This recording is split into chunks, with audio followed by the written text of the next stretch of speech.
자, 본문 말씀은 에스라 7장 11절에서 13절까지 말씀입니다.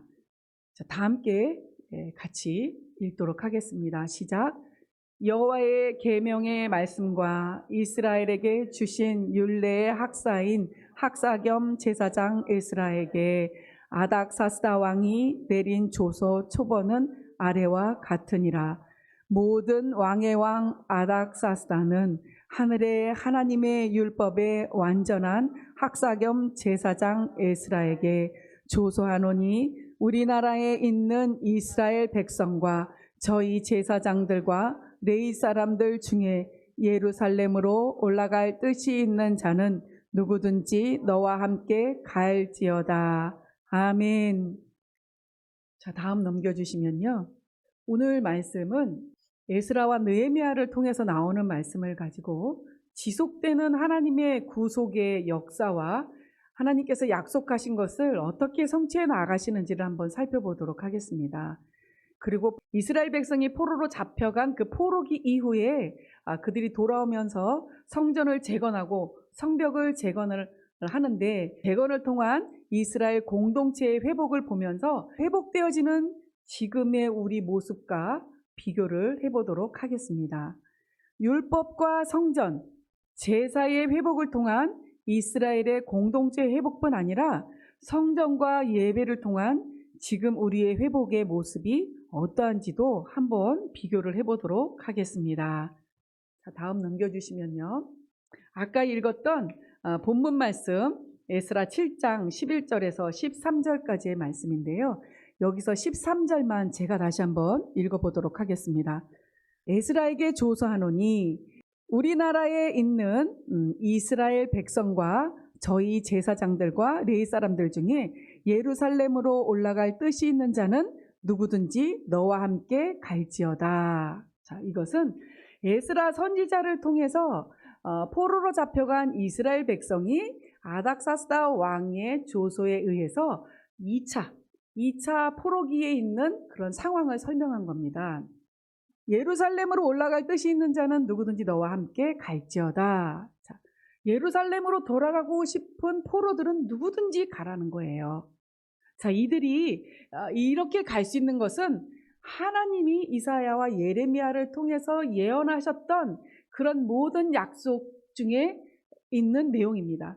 하나님의 계획과 뜻 가운데 있는 것이 이스라엘 백성이 예루살렘으로 돌아가는 것이 바로 하나님의 뜻과 계획 중에 있었다라는 거죠. 자, 이들이 예루살렘으로 돌아가서 했던 일이 무엇이냐면 성전을 다시 세웁니다. 예루살렘 성전을 짓고 성벽을 다시 세우고, 그리고 그 가운데서 자신들의 정체성을 알게 되고 회복하고 공동체를 형성하는 것, 이것을 이스라엘 백성들이 예루살렘으로 돌아가서 행했던 그러한 일들입니다. 그렇다면 지금 우리가 살고 있는 이 시대에 우리에게 향하신 하나님의 뜻과 계획이 무엇인지 지금 이 내용과 유사한 내용을 로마서에서 한번 찾아서 비교를 해보도록 하겠습니다. 자, 로마서 10장 9절에서 13절, 좀 길지만 다 같이 읽어보도록 하겠습니다. 시작. 내가 만일 내 입으로 예수를 주로 시인하며 또 하나님께서 그를 죽은 자 가운데서 살리신 것을 내 마음에 믿으면 구원을 얻으리니 사람이 마음으로 믿어 의에 이르고 입으로 시인하여 구원에 이르느니라. 성경에 이르되 누구든지 저를 믿는 자는 부끄러움을 당하지 아니하니 유대인이나 헬라인이나 차별이 없음이라. 한 주께서 모든 사람의 주가 되사 저를 부르는 모든 사람에게 부요하시도다. 누구든지 주의 이름을 부르는 자는 구원을 얻으리라. 아멘. 자, 화면을 그대로 보고 계시면요, 맨 밑에 누구든지 주의 이름을 부르는 자는 구원을 얻으리라 라고 말씀을 하십니다. 아까는 누구든지 예루살렘에 올라갈 뜻이 있는 자는 가라 라고 얘기했습니다. 현재를 살고 있는 우리들은 예수 그리스도께서 우리를 통해서 우리로 하여금 죄와 사단에게 종노릇하고 그들의 포로가 되었던 우리들로 하여금 예수 그리스도를 통하여서 우리로 해방시켜 주셨어요. 그래서 해방된 것을 알고 누구든지 믿고 누구든지 예수 그리스도를 영접하면 구원을 주겠다라는 겁니다. 바사국으로 끌려가서 포로가 되었던 이스라엘 백성들에게도 하나님의 은혜로 누구든지 예루살렘으로 돌아가고자 하는 자들은 돌아가라 라고 말씀하셨던 것처럼 우리도 누구든지 예수 그리스도를 구주로 영접하고 믿고 그분을 시인하면 구원을 주겠다라는 약속을 한 것이 지금 이 시대를 살고 있는 우리를 향하신 하나님의 뜻과 계획이라는 거예요. 자, 다음 장면을 보여주시면요. 에스라와 느헤미야의 전체 구조를 보면서 하나님께서 어떻게 이들을 통해서 성전을 회복하고 성벽을 회복하며 또 정체성을 회복하고 공동체를 회복해 가는지를 한번 간단하게 한번 살펴보겠습니다. 자, 처음에는 백성들의 1차 귀환이 있었습니다. 에스라 1장, 2장에 설명이 되고 있었는데요. 그들이 귀환을 하면서 무엇을 했냐면 성전을 건축하기 시작을 했습니다. 에스라 3장에서 6장에 보면 성전을 건축하는 내용이 나옵니다. 그리고 나서 에스라의 귀환이 있는데 이것은 포로들의 2차 귀환 시기입니다. 그래서 에스라를 통해서 영적 각성 개혁 운동이 시작이 되는데요. 이것은 에스라 7장에서 10장까지의 내용입니다. 자, 이 과정 중에 뭐가 있었냐면 성벽을 재건하는 일이 있었어요. 근데 성벽을 재건하다가 외부 세력으로부터 어떤 모함과 또 이간과 계략과 술수가 있어서 왕과의 사이가 벌어지게 됩니다. 그래서 성벽을 재건하는 것이 멈춰지게 돼요. 그래서 방해를 받아서 중단이 됩니다. 근데 그러한 소식을 듣고 느헤미야가 기도를 하기 시작을 합니다. 그래서 느헤미야가 기도를 해서 왕에게 허락을 받고 포로들의 3차 귀환이 느헤미야에 의해서 시작이 됩니다. 그래서 느헤미야가 와서 다시 바로 시작하게 된 것이 성벽 재건 사업입니다. 그래서 성벽이 완공이 돼요. 그리고 나서 가장 유명한 느헤미야 8장에 수문학 강장에서 에스라가 율법책을 가지고 백성들을 가르치고 그들의 정체성을 회복시킬 수 있도록 하나님이 어떤 분인지 율법은 어떤 내용인지를 가르치기 시작을 합니다. 자, 에스라가 이스라엘 백성의 영적인 부분을 책임지는 영적으로 각성하기 위해서 그 모든 부분을 책임지는 사역을 했던 분이라면 느헤미야 또한 개혁을 하게 되는데요. 이분은 도덕적으로 그들이 가지고 있는 의식을 개혁하기 시작을 합니다. 그리고 탁월한 행정가라는 소리를 듣습니다. 그래서 외적으로 필요한 모든 부분을 느헤미야가 이 시대에 감당을 하면서 이스라엘 백성을 이끌게 됩니다. 자, 이렇게 간단하게 에스라와 느헤미야의 그 내용을 한번 살펴보았는데요. 여기서 오늘 보게 될 내용은 성전 건축과 성벽 재건의 내용입니다. 자, 성전 건축과 성벽 재건을 어떻게 비유를 하게 되냐면요. 너희의 몸과 너희 영혼이 하나님의 전임을 알지 못하느냐 말씀하셨던 것과 같이 우리의 영과 혼과 몸이 지금 이 시대를 살고 있는 우리는 성전입니다. 그리고 성벽도 될 수 있다고 저는 개인적으로 말씀을 드리고 싶습니다. 그래서 성전 건축과 성벽 재건을 이스라엘 백성은 저렇게 이루었는데 이 시대를 살고 있는 우리는 성전을 이루고 성벽을 이루는데 어떠한 방법과 어떠한 과정이 있는지를 한번 비교해서 보도록 하겠습니다. 자, 다음 넘겨주시면요. 자, 잠시 말씀드렸던 것처럼 1차 포로기한이 있었습니다. 1차 포로기한은 고레스 왕의 포로귀환 칙령에 의해서 수룹바벨이라는 그러한 분을 통해서 포로들이 나오기 시작을 합니다. 바사국에서 나와서 그들이 처음 하기 시작한 것은 성전을 짓기 시작을 했어요. 아까 말씀드렸던 것처럼 누구든지 예루살렘으로 올라갈 뜻이 있는 자들은 가라라고 얘기를 했잖아요. 자, 이들이 하나님의 뜻과 계획하신 가운데 있는 자들인데요. 하나님의 뜻은 성전을 이루고 성벽을 재건하고 정체성을 회복하고 공동체를 형성해서 하나님이 원하시는 나라를 만들기를 원하셨던 겁니다.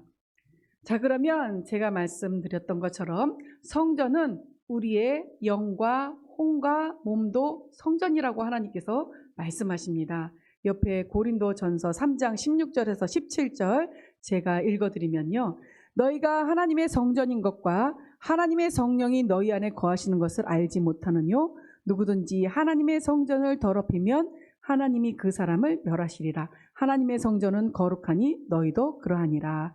자, 우리가 하나님의 성전이라고 해요. 우리는 영과 혼과 몸으로 이루어졌잖아요. 그럼 영과 혼과 몸은 다 성전이라는 거예요. 그러면 이스라엘 백성은 하나님을 모시기 위해서 눈에 보여지는 성전을 지었지만 예수 그리스도가 온 이후에 우리에게는 우리 몸이 성전이고 우리 몸 안에 거하시는 것이 가능하기 때문에 우리 영과 혼과 몸으로 성전을 지어가면 된다라는 것입니다. 자, 우리 영뿐만 아니라 우리의 생각과 감정과 의지인 혼이 하나님의 성령이 거하시는 하나님의 성전이 되셨습니까? 네, 아멘이시죠. 자, 다음 넘겨주시면요. 2차 포로기한이 있었습니다. 그것은 아닥사스다 왕의 조서에 의해서 에스라 선지자의 영도 아래에 이스라엘 백성의 2차 귀환이 있었습니다. 자, 이들이 온 시기쯤에는 아까 말씀드렸던 성전을 짓고 나서 이제 성벽을 재건을 하기 시작을 해요. 성벽을 세우기 시작을 하는데 방해를 받게 되죠. 이간을 하고 또 모함을 하고 또 온갖 술수를 저질러서 중단할 수밖에 없는 상황에 처하게 됩니다. 자, 그 내용이 있는데요. 이 성벽 재건하는 데 방해는 비단 이 에스라서에 나오는 부분만 있지 않고 옆에 보면 느헤미야서에 느헤미야가 3차 포로기한을 하면서 성벽이 재건이 중단된 걸 보고 다시 성벽을 세우려고 합니다. 그때 또 방해를 합니다. 이와 같이 성전을 중심으로 해서 외벽, 성전을 보호하고 있는 외벽을 지을 때 엄청난 방해가 있었습니다. 그래서 제가 아까 영과 혼과 몸이 성전인데 영혼은 개인적인 은혜로 성전으로 보고 몸은 이제 성벽을 건축하는 것으로 성벽을 이루는 것으로 제가 이 시간은 한번 비교를 해보고자 합니다. 왜냐하면 많은 방해가 있었기 때문이에요. 그래서 이 몸만큼은 우리가 몸을 가지고 있는 한 원수마귀의 공격은 언제든지 받을 수 있습니다. 근데 영으로서 우리의 혼을 지배하고 영으로서 우리의 몸을 지배하는 한 우리의 성전과 우리의 성벽은 완전하다는 거예요. 근데 원수마귀가 언제든지 노릴 수 있는 건 몸이에요. 우리의 몸. 그래서 아마 제 개인적인 견해는 이 성벽이 그래서 많은 방해가 있지 않았나.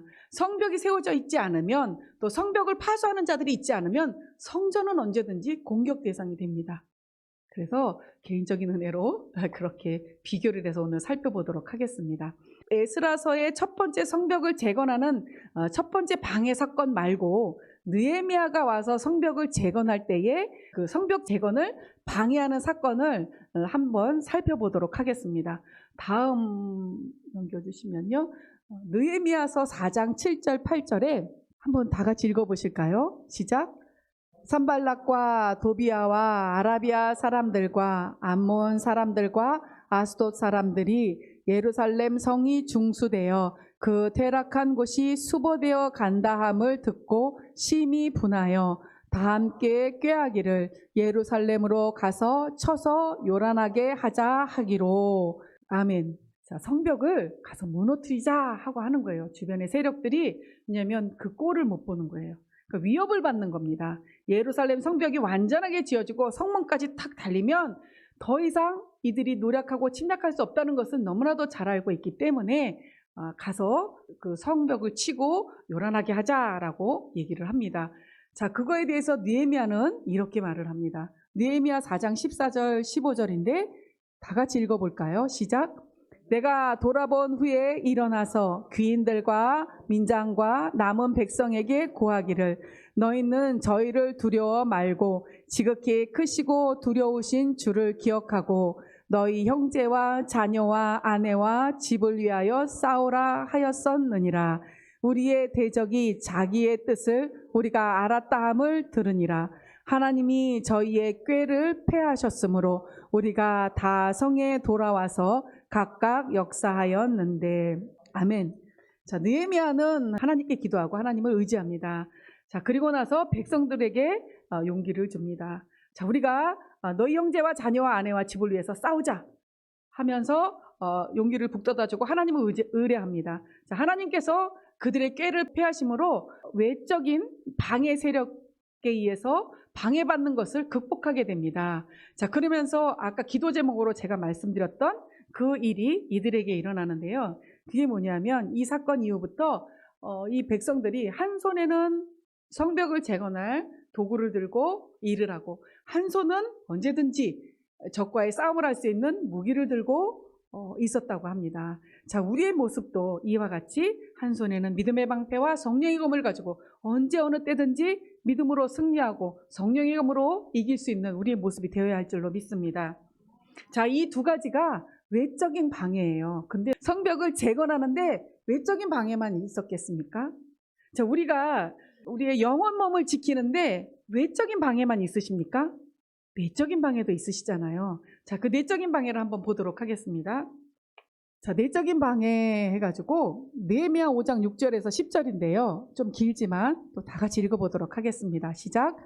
내가 백성의 부르짖음과 이런 말을 듣고 크게 노하여 중심에 계획하고 귀인과 민장을 꾸짖어 이르기를 너희가 각기 형제에게 치리를 하는도다 하고 대회를 열고 저희를 쳐서 이르기를 우리는 이방인의 손에 팔린 우리 형제 유다 사람들을 우리의 힘을 다하여 속량하였거늘 너희는 너희 형제를 팔고자 하느냐 더구나 우리의 손에 팔리게 하겠느냐 하매 저희가 잠잠하여 말이 없기로 내가 또 이르기를 너희의 소위가 좋지 못하도다. 우리 대적 이방 사람의 비방을 생각하고 우리 하나님을 경외하며 행할 것이 아니냐.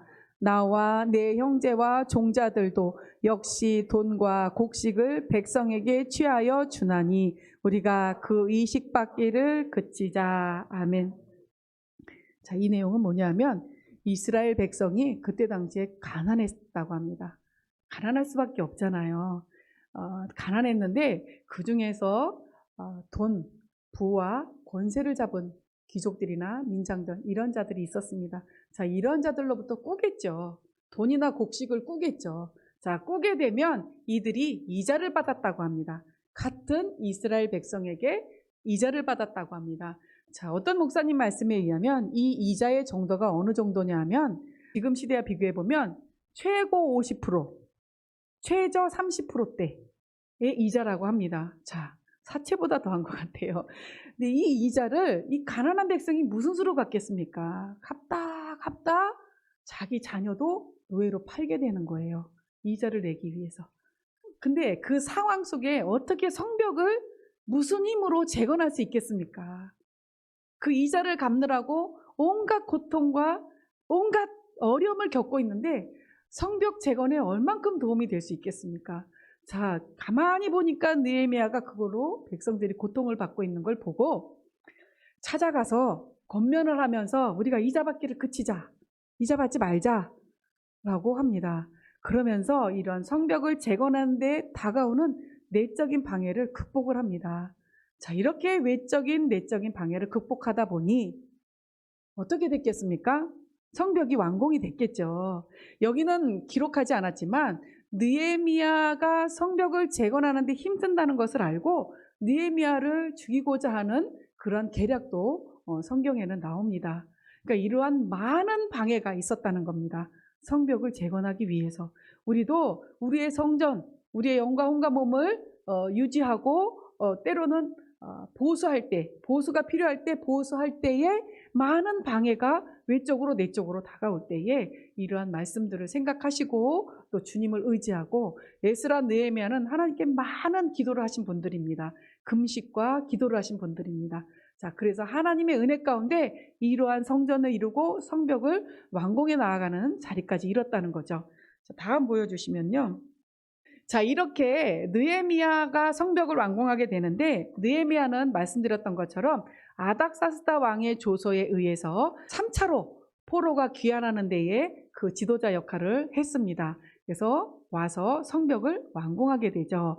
옆에 고린도전서 6장 19절에서 20절을 보면 너희 몸은 너희가 하나님께로부터 받은 바 너희 가운데 계신 성령의 전인 줄을 알지 못하느냐? 너희는 너희 것이 아니라 값으로 산 것이 되었으니 그런즉 너희 몸으로 하나님께 영광을 돌리라. 아멘. 자, 여러분이 보고 듣고 말하고 행동하는 몸이 예수 그리스도의 것이 되셨습니까? 자, 우리가 보고 듣고 말하고 행동하는 몸이 하나님의 성전이 되셨습니까?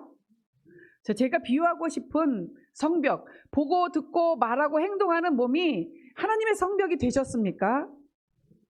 그렇다면 성벽의 파수꾼들과도 같이 성벽에 세워진 망대를 통해서 우리의 성전을 보호하시고 또 외부의 세력으로부터 내적인 것으로부터 보호해 나가시는데 힘쓰시는 저와 여러분이 되시기를 간절히 소망합니다. 다시 한번 강조를 하면은 여기서 성전은 우리의 영과 혼, 그리고 성벽은 우리의 몸으로 제가 비유를 해드렸습니다. 그래서 우리 안에서 예루살렘으로 이스라엘이 돌아가서 그들이 회복하기를 원하셨던 것, 하나님의 뜻과 계획은 바로 그들이 성전을 이루고 성벽을 세우고 정체성을 회복하고 공동체를 형성하는 것이 하나님의 뜻과 계획이었어요. 성전은 왜 세웠겠습니까? 하나님이 거하시는 곳이 성전이에요. 그러니까 하나님이 거하시게 하시기 위해서 성전을 세우게 했고 성벽을 세우게 했으며 또 하나님과 교통하기 위해서 제사를 드리게 하기 위해서 성전을 세우고 제사를 통해서 하나님과 교통을 통해서 이들의 정체성을 밝히 알게 해주고 또 그 정체성을 알므로 하나님의 자녀로서 하나님의 백성으로서 공동체를 형성하며 살게 해주시게 하기 위해서 이와 같은 뜻과 계획이 있으셨다는 거예요. 그러면 지금 이 시대를 살고 있는 우리도 마찬가지로 하나님의 참 자녀, 마지막 때에 하나님의 거룩한 신부가 되게 하시기 위해서 우리의 영과 혼과 몸에 하나님의 성전과 성벽을 완전히 이루게 하여 주시고 그것을 보존하게 하셔서 마지막 때에 주님이 오실 때에 들림의 반열에 들 수 있도록 하시기 위함인 것입니다. 이것이 이 시대를 살고 있는 참된 신부를 향한 하나님의 뜻과 계획임을 아시기를 바라겠습니다. 자, 다음 넘겨주시면요. 우리에게도 분명히 외적과 내적으로 오는 방해가 있을 것입니다. 그렇기 때문에 하나님께서는 그것들을 경계하라라는 경계의 말씀을 우리에게 주셨습니다. 자, 누가복음 21장 34절 같이 읽도록 하겠습니다. 시작. 너희는 스스로 조심하라.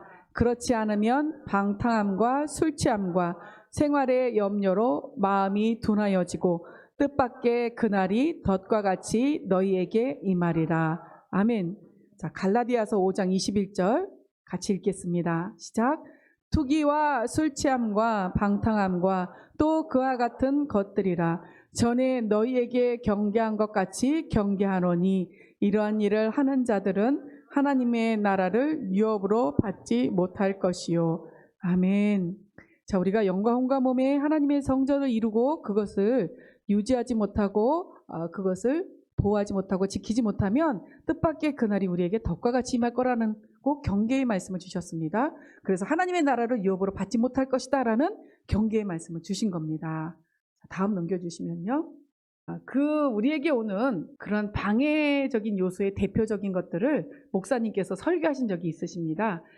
조금 전에 읽어드렸던 누가복음 말씀처럼 방탕함과 술 취함과 생활의 염려를 하나님의 거룩한 성전을 유지하는데 가장 기본적인 방해 요소로 보고 목사님께서 설교하신 적이 있는데 그것을 간략하게 다시 한번 살펴보겠습니다. 자, 방탕한 삶으로 마음이 둔하여지기에 마음으로 오는 죄와 몸으로 오는 죄를 이기며 나아갈 수 없게 됩니다. 그래서 우리의 성전을 거룩하게 유지할 수 없게 되는데요. 방탕한 삶이란 하나님의 생명이신 진리에서 떠났기 때문에 마음이 들떠서 갈피를 잡을 수 없는 상태의 삶을 말합니다. 우리가 진리에서 떠나면 이것이 옳은지 저것이 옳은지 이렇게 살아야지 맞는지 저렇게 사는 것이 맞는지 알지 못하는 갈바를 알지 못하는 갈피를 잡지 못하는 그러한 상태의 삶을 방탕한 삶이라 하고 그러한 방탕한 삶 때문에 거룩한 성전을 유지하지 못한다는 것이죠. 자, 두 번째 보시면요. 술 취함으로 마음이 둔하여지기에 마음으로 오는 죄와 몸으로 오는 죄를 이기며 나아갈 수 없게 됩니다. 자, 거룩한 성전을 유지할 수 없게 된다는 것이죠. 자, 성령 충만함을 받지 못하게 하는 방탕한 삶, 이것은 술만이 아니라 세상에 취하는 것도 포함됩니다. 자, 우리가 보기에 좋은 것들, 세상의 아름다운 것들, 세상에서 갖고 싶은 것들, 세상에서 또 누리고 싶은 것들, 이런 것들에 너무 취하다 보면 우리의 거룩한 몸된 성전을 유지할 수 없게 된다는 것입니다. 이것들이 다 외적과 내적으로 각양 뜻밖의 형태로 우리에게 다가옵니다. 아주 간교한 모습으로, 또 빛을 가장한 천사의 모습으로 이러한 기본적인 요소들을 통해서 우리에게 다가와서 우리가 거룩한 성전을 유지하는 것을 방해하게 됩니다. 다음 세 번째로, 생활의 염려로 마음이 둔하여지기에 마음으로 오는 죄와 몸으로 오는 죄를 이기며 나아갈 수 없게 됩니다. 그래서 거룩한 성전을 유지할 수 없게 되는 것이죠. 자, 생활의 염려의 대표적인 것은 의식주의 염려를 말합니다. 자, 물론 염려가 있을 수밖에 없어요. 하지만 우리가 우선이라는 게 있잖아요. 우선적으로 우리가 먼저 해야 될 것이라는 것이 있습니다. 그것은 주님이 우리의 의복이 되게 하고, 주님이 우리의 먹고 마시는 것이 되게 하고, 주님이 우리의 거처가 되게 하는 것을 우선적으로 한다면 주님께서 우리에게 먹을 것과 입을 것과 거할 것을 주님의 뜻 가운데 풍성히 넉넉히 주시리라고 믿습니다. 자, 이와 같은 것들을 명심하시면서 조심하시면서 거룩한 성전을 유지해 나가시는 우리 모든 성도님들이 되시기를 간절히 소망합니다. 자, 그러면 이러한 거룩한 성전을 유지하기 위해서는 우리가 어떻게 살아야 하느냐? 자, 하루하루를 살 동안, 하루하루를 산 후에 자신의 말이나 행동에 잘못이나 실수가 없었는지 아주 사소한 데까지 세심하게 살피는 스스로 조심하는 삶을 살아야 합니다. 자, 스스로 조심하는 삶이란 바로 항상 기도하며 깨어있기에 범사의 주님을 인정함으로 주님을 부르는 삶을 말합니다. 자, 이와 같은 지금 우리에게 오는 내적인 외적인 방해의 기본적인 그런 요소들은 목사님이 보라 내가 도적같이 오리라 라는 설교 중에서 제가 일부를 발췌해서 말씀을 나눴습니다. 더 상세한 내용을 아시고 싶으시면 저 제목을 가지고 들어가서 설교를 들으시면 더 자세히 아실 수가 있으실 겁니다. 자, 여기서 항상 기도하며 깨어있기에 범사의 주님을 인정하는, 주님을 부르는 삶이 우리가 거룩한 성전을 유지할 수 있는 비결이에요.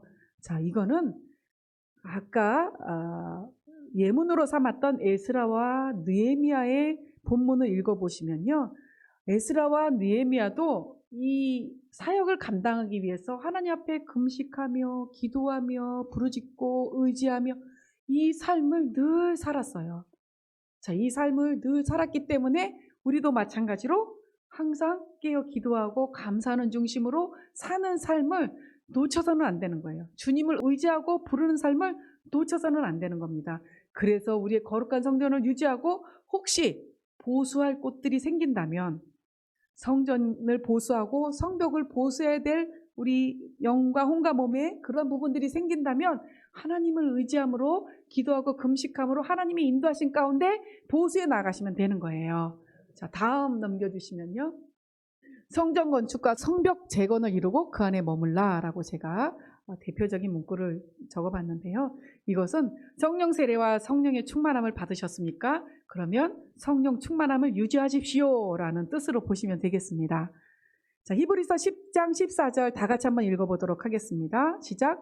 그분은 단 한 번 당신 자신을 바치심으로써 거룩하게 만드신 사람들을 영원히 완전하게 해주셨습니다. 아멘. 데살로니가전서 5장 23절 또 다 같이 읽겠습니다. 시작.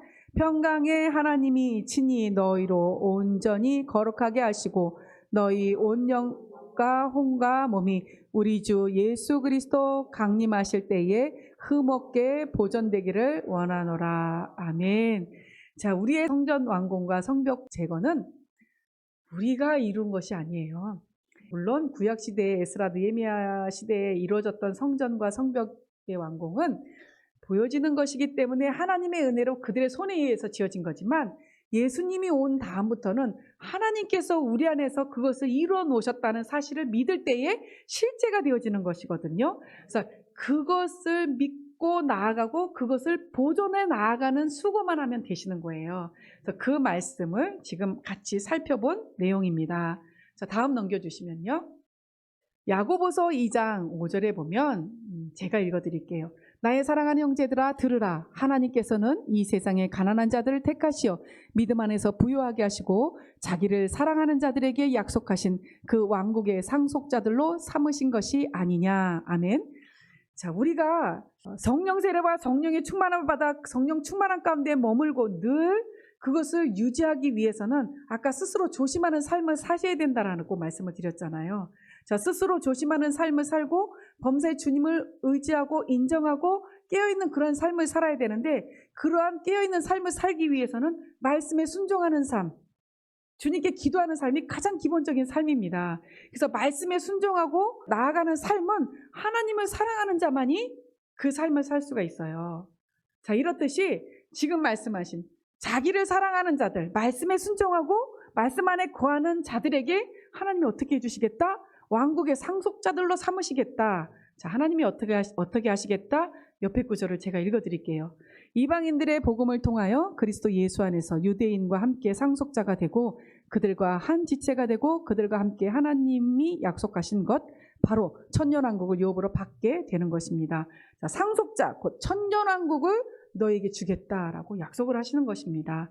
자, 우리에게 성전과 성벽을 이루게 하신 아버지 하나님, 그것을 유지하셔서 반드시 하나님께서 주시는 천년왕국을 유업으로 받으시기를 바랍니다. 자, 다음 넘겨주시면요. 이제 우리는 성전을 중심으로 우리의 정체성을 회복하고, 우리가 어떠한 존재라는 걸 아셨죠? 우리는 거듭나고 성령 세례, 성령 충만, 전인권의 믿음이 되어지고 내주 합일과 영화의 구원, 최종적인 구원, 이 모든 것들을 이룰 수 있는 그런 존재라는 것, 그런 존재라는 것을 알게 되셨어요. 그러면 우리 영혼, 몸, 성전을 중심으로 하나님이 기뻐하시는 예배자가 되어야 합니다.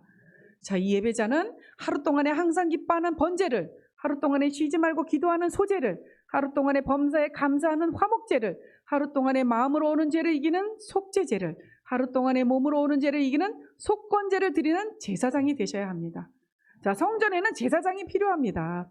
대제사장과 제사장이 필요합니다. 자, 우리는 그러한 제사장이 되어서 하루 동안에 이와 같이 하나님이 기뻐하시는 제사를 드리는 제사장, 예배자가 되어야 한다는 것입니다. 자, 번제, 소제, 화목제, 속죄제, 속건제에 대해서는 아주 상세하게 목사님이 설교하신 적이 있어요. 지금은 시간 관계상 이 내용만 말씀을 드렸는데, 번제는 왜 기뻐하는 번제가 되었는지, 소제는 왜 쉬지 말고 기도하는 소제가 되었는지, 화목제는 왜 범사에 감사하는 화목제가 되었는지를 아주 상세하게 설교하신 내용이 여러분은 왕들과 제사장들이 되셨습니까? 라는 목사님의 설교 중에 자세히 나와 있습니다. 듣고 싶으신 분들, 알고 싶으신 분들은 꼭 들어보시기 바랍니다. 자, 다음 넘겨주시면요. 하나님의 마음은 당신이 거하실 성전의 회복과 당신의 백성의 제사의 회복에 있었습니다. 하나님의 관심은 오직 우리에게 있었어요. 우리 마음에, 그래서 우리 마음에 성전을 이루게 하시고 또 우리 마음에서 제사와 예배를 회복하게 하는 데 있었습니다. 즉 하나님의 우리를 향한 마음에 대응하는 하나님을 향한 마음, 순종, 공동체 회복에 있었습니다.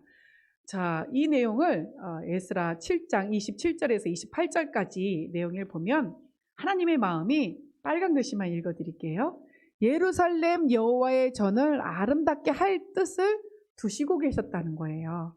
자, 왜 성전, 내가 들어갈 집이 필요해서 그러셨나요? 아닌 거 아시죠? 아까 말씀드렸던 것처럼 이 성전을 통해서 이스라엘 백성이 당신의 선한 백성, 당신이 사랑하는 백성이라는 그 정체성을 회복시켜 주시길 원하셨던 거예요. 그래서 그들이 아름다운 공동체를 형성을 해서 하나님과 교통하길 원하시는 그 뜻이 있으셨기 때문에 먼저 당신이 거하실 성전이 필요하셨던 것입니다. 그래서 그 내용을 알고 계시면 될 것 같고요. 다음 넘겨주시면요. 또한 그들은 이 모든 것이 전적으로 하나님 은혜임을 고백합니다. 에스라 7장 28절과 느헤미야 2장 18절에 보면 제가 읽어드릴게요. 또 나로 왕과 그 모사들의 앞과 왕의 권세 있는 모든 방백 앞에서 은혜를 얻게 하셨도다. 나의 하나님 여호와의 손이 나의 위에 있으므로 내가 힘을 얻어 이스라엘 중에 두목을 모아 나와 함께 올라오게 하였노라. 자, 이 내용은 하나님의 손에 이끌려서 이스라엘 백성이 예루살렘에 돌아갈 수 있었다라고 하나님의 은혜였습니다라는 고백하는 내용입니다. 그 밑에 내용도 마찬가지입니다. 또 저희에게 하나님의 선한 손이 나를 도우신 일과 왕이 내게 이른 말씀을 고하였더니 저희의 말이 일어나 건축하자 하고 모두 힘을 내어 이 선한 일을 하려 하매. 자, 느헤미야가 하나님의 선한 손이 나를 이렇게 도우셨다. 느헤미야가 한번 읽어보세요. 길지는 않습니다. 근데 느헤미야가 기도를 하고 아닥사스다 왕의 조서를 받아서 나오는데 그냥 나오지 않습니다. 일을 방해하지 않도록 그 방백들에게 일을 지나가게 하라고도 하고 또 성벽을 재건하고 자기 집을 지을 모든 그런 제목이라든가 그런 필요한 재료들을 다 가지고 나와요. 자, 이것이 하나님의 은혜입니다. 하나님이 그 왕의 마음을 주관하고 그 느헤미야를 사랑하게 하셔서 은혜를 받게 하셔서 나와서 이렇게 합니다. 그래서 이 얘기를 백성들에게 했더니 백성들이 감동을 받습니다. 그래서 그래 우리가 일어나서 성벽을 재건하자 이렇게 되는 거예요. 자, 이것들이 다 하나님의 은혜였다라는 것을 당대의 이스라엘 백성들도 알고 있었죠. 자, 다음 넘겨주시면요. 우리 역시 하나님의 나라와 제사장이 되어 그리스도 예수 안에서 함께 후사가 되고 함께 지체가 되고 함께 약속에 참여하는 자가 됨이 전적으로 하나님의 은혜임을 고백합니다. 아멘. 자, 에베소서 2장 5절 8절까지 한번 같이 읽어보도록 하겠습니다. 시작. 허물로 죽은 우리를 그리스도와 함께 살리셨고 너희가 은혜로 구원을 얻은 것이라. 또 함께 일으키사 그리스도 예수 안에 함께 하늘에 앉히시니 이는 그리스도 예수 안에서 우리에게 자비하심으로써 그 은혜의 지극히 풍성함을 오는 여러 세대에 나타내려 하심이라. 너희가 그 은혜를 인하여 믿음으로 말미암아 구원을 얻었나니 이것이 너희에게서 난 것이 아니요 하나님의 선물이라. 아멘. 자, 우리를 불러주신 것도 하나님의 은혜요. 또 우리를 거듭나게 하신 것도 하나님의 은혜로 인하여 믿음으로 말미암아 거듭났습니다. 우리가 성령 세례를 받은 것도 하나님의 은혜로 인하여 믿음으로 말미암아 성령 세례를 받은 것입니다. 성령 충만, 전인권의 믿음, 내주합일 그 이외의 것들도 다 은혜로 인하여 믿음으로 말미암아 우리에게 성취가 되어지고 실제가 되어진 것입니다. 자, 이와 같은 것들을 오늘 이 시간 그 이스라엘 백성이 예루살렘으로 돌아오면서 성전과 성벽을 회복하는 그 깊은 뜻과 우리의 영적인 성장을 이루는 그 과정을 비교를 했습니다.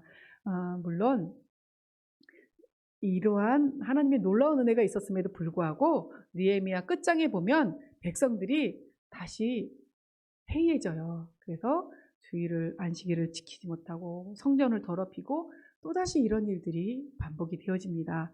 그러면서 우리에게 주는 메시지가 뭐냐 하면 사람의 힘으로는 할 수 없다라는 거예요. 아무리 성전을 깨끗하게 하고 아무리 그것을 지키려고 해도 사람의 힘으로는 할 수 없다는 거예요. 누가 오셔야? 예수 그리스도가 오셔서 우리에게 성령을 보내주셔야 성령으로 말미암아 우리의 거룩한 성전을 지키고 보호할 수 있다는 겁니다. 그 메시지를 우리에게 강하게 전해주고 있는 내용이었습니다. 자, 우리가 이와 같은 내용을 생각하시면서 이 시간에 말씀을 마치고 기도를 하도록 하겠습니다. 아버지 하나님, 우리에게 주셨던 것이 모든 것이 은혜였습니다. 우리가 기도해서 받은 것도 같지만 그건 역시 은혜였습니다. 우리에게 거룩한 성전을 이루게 하시고 그 성전을 보호하는 성벽을 완공하게 해주신 아버지 하나님, 어떠한 모양으로든 지금 이 시간에 앉아 계신 분들뿐만 아니라 이 말씀을 듣는 모든 분들이 그 거룩한 성전을 회방하고자 내적으로 외적으로 이 마지막 세대에 어마어마하게 방해를 받으실 것입니다. 어떠한 모양인지는 감히 상상할 수 없지만 방해가 있습니다. 하지만 그 모든 방해를 하나님이 극복할 수 있도록 은혜와 능력을 이미 주셨고 온전케 하셨다고 하십니다. 끝까지 하나님의 은혜를 붙잡으시고 믿음으로 승리하시기를 바랍니다. 이 내용으로 주여 한번 하시고 기도하시겠습니다.